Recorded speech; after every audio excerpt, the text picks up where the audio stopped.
Hello po! Welcome back to my tutorial YouTube channel. Today, gagawa tayo ng masarap na marble cake. So, ito na yon.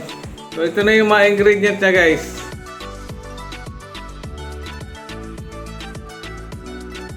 So, para sa ating dry ingredient, kailangan natin ng 2 and 1/2 cup ng all-purpose flour. So, lalagyan na natin.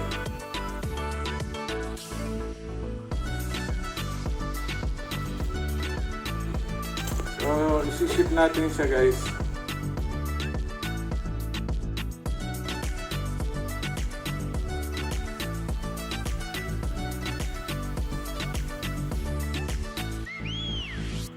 So, lalagyan din natin siya ng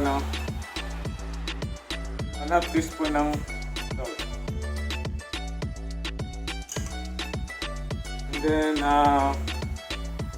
2 teaspoon ng baking powder. Tama na natin para ma-ship din.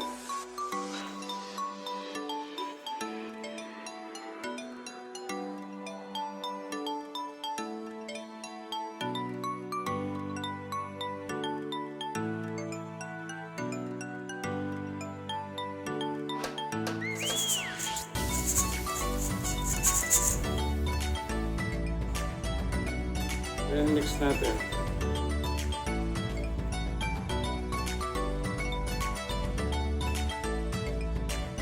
And guys, isi-set aside muna natin to. Gagawin natin yung mix ng ating liquid ingredient. So guys, para sa ating liquid ingredient, maglalagay tayo ng 150 grams ng butter.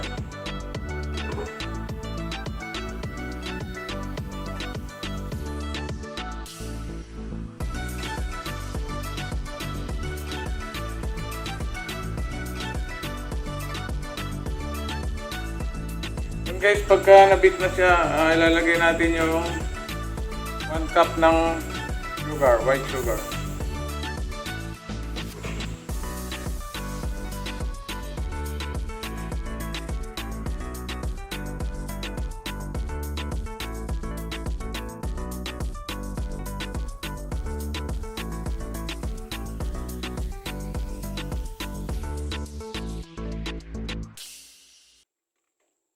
And pagka nabit na siya, lalagay na natin yung 4 eggs.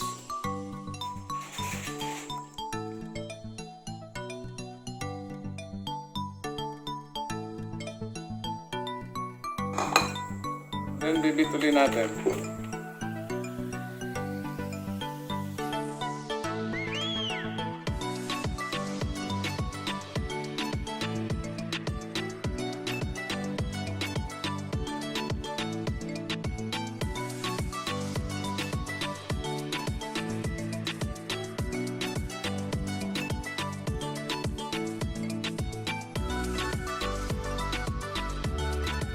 Then guys, pagka bit na natin, i-add na natin yung ating 1/2 cup na buttermilk.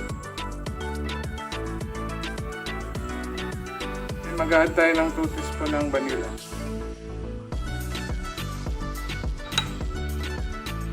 And bibit natin ulit.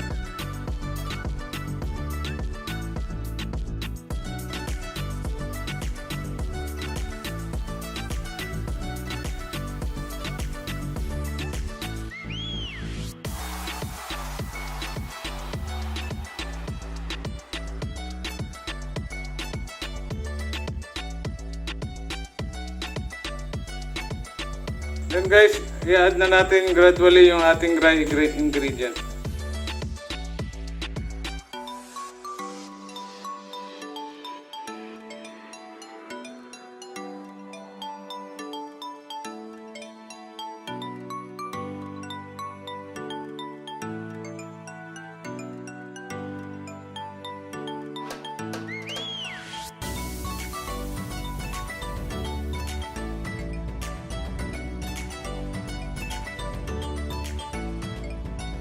Guys, i-add na natin totally yung ating dry ingredient.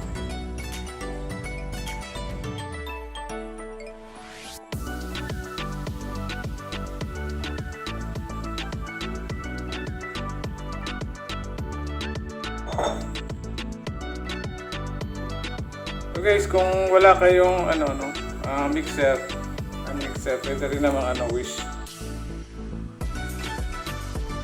Medyo nga lang. Nakapagod.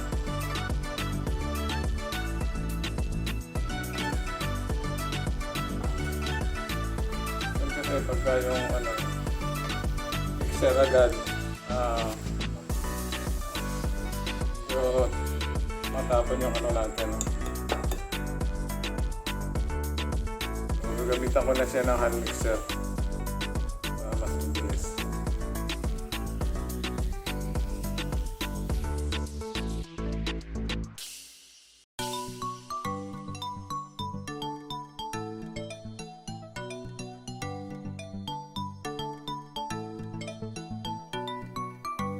Okay, pagka na-mix na natin maigi yung ating butter, hatiin natin ito para dun sa ating layering.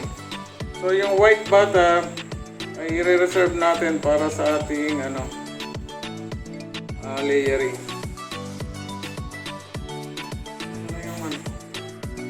Para sa ating second portion, mag-add tayo ng 4 tablespoon ng cocoa powder.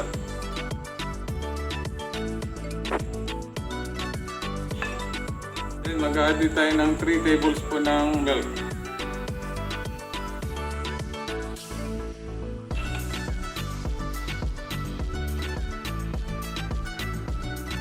Then 1 tablespoon ng cooking oil.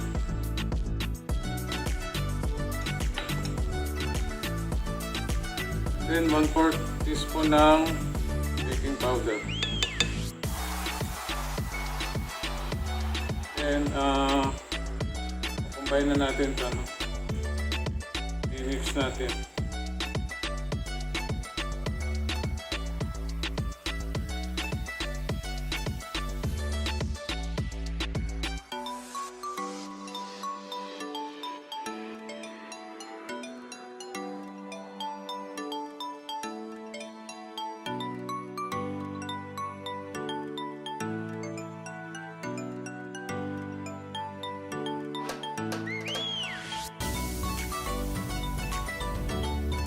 Mix na natin yung maigi ito.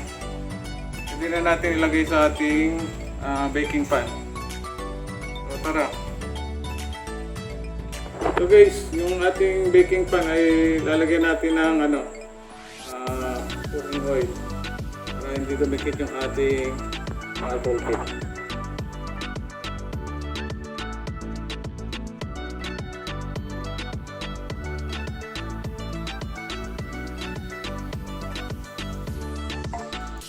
Pag nalagyan na natin ng cooking oil, lalagyan na natin yung ating parchment paper. So ilalayer na natin yung ating butter.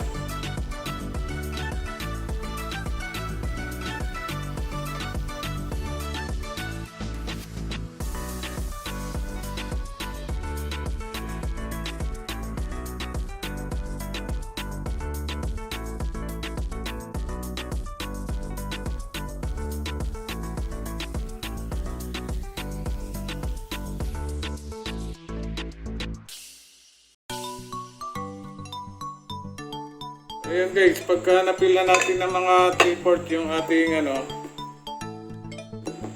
ito na yung magiging itsura niya. So guys, ito optional lang pwede nyo lagyan siya ng chocolate sa ibabaw.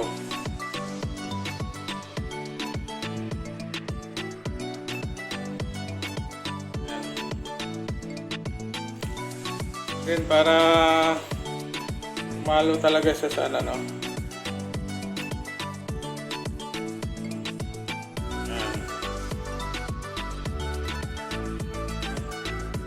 Okay, pwede na natin siyang i-open ng 40 to 45 minutes at 170 degrees. So tara. So guys, ilalagay na natin yung ating yan.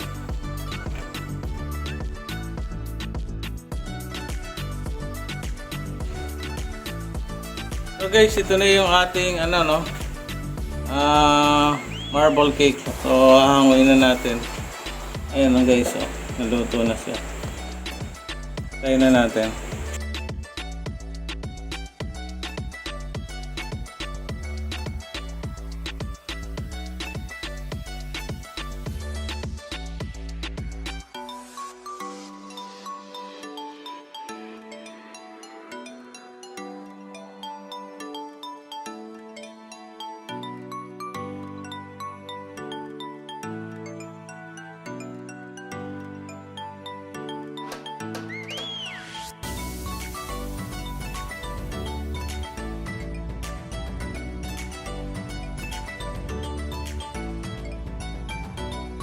So guys, ito na yung pinaka natin naluto na marble cake. So ito guys, pwede nyo rin gawing business, no?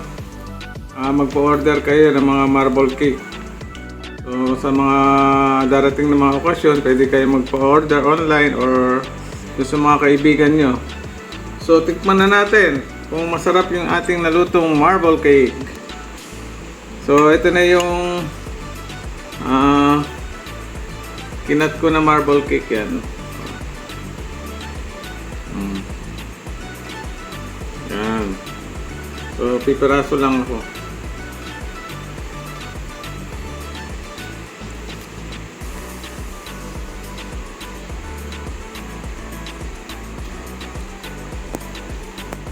Ang sarap.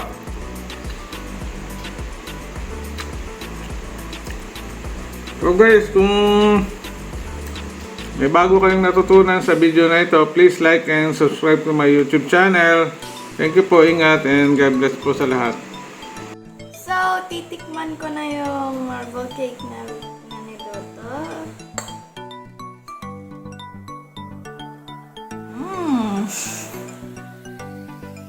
Sarap. Ang ganda yung marble cake, tapos meron pa mga chocolate. So, if you like this video, please subscribe and like and hit the bell button. And so, thank you for watching. Bye!